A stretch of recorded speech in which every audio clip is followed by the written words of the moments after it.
اعوذ باللہ من الشیطان الرجیم، بسم اللہ الرحمن الرحیم۔ جی تو السلام علیکم ویورز، کیا حال چال؟ امید آپ سب خیریت سے ہوں گے۔ جی تو آج کی ویڈیو ہے کہ کبوتر گھر میں پالنا کیسا ہے اور یہ کبوتر بد دعا کیوں دیتے ہیں۔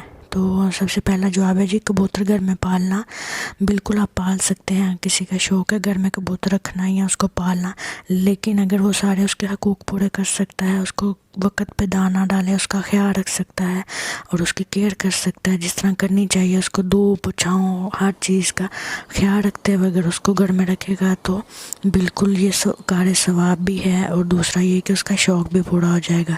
لیکن ہاں، اگر پرندوں کو اذیت دی جائے، ان کو کھانا نہ ڈالا جائے، ان کو دھوپ میں رکھا جائے اور ان کے ساتھ ایسا سلوک کیا جائے جس سے ان پہ ناگوار گزرے، تو پھر ایسی صورت میں جو پرندے ہوتے ہیں وہ اللہ تعالیٰ کی بارگاہ میں جو ہے ہماری شکایت کرتے ہیں، اور جس سے اللہ تعالیٰ ان کی بد دعا جو وہ سن لیتے ہیں اور اللہ تعالیٰ پھر ناراض ہوتے ہیں۔ تو ہم یہ بالکل نہیں چاہیں گے کہ ہم اپنے گھر میں کوئی پرندہ رکھیں اور اس کی دیکھ بھال نہ کریں اور اللہ تعالیٰ ہم سے ناراض ہوں۔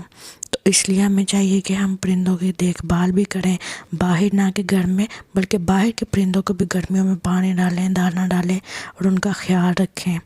تو اس طرح ہم جو ہیں وہ پرندوں کی بد دعاؤں سے بھی بچ سکتے ہیں اور ان سے ہمارے رزق میں بھی اضافہ ہوگا۔ اگر آپ کو میری ویڈیو اچھی لگی ہو تو پلیز لائک کیجیے، سبسکرائب کیجیے اور شیئر کیجیے۔ جزاک اللہ۔